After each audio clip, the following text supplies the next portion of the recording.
Hi guys, nandito kami ngayon sa Quezon City ng asawa ko dahil Saturday, mayroon na kaming pinasyalan dito sa Quezon City at babalik ulit kami ng Baguio.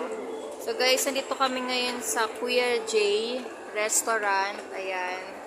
Kaya lang guys, pila. Ayan.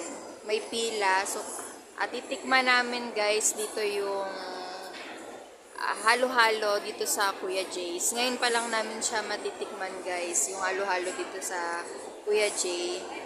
Yan. Tsaka kanina pala bang nasa biyahe kami, bumili kami nitong Ren-Ren Kasaba Cake. Ayan. Tinikman lang din namin siya guys. Ayan. So, natikman namin, masarap naman siya. Ayan. So, pwede rin yun to, pag pumunta kayo dito sa Quezon City, pwede nyo rin tikman tong Ren-Ren Kasaba Cake. Yan. Nihintay na yan. Next na kaming tatawagin guys. Yan. Tinawag na yung nasa unahan.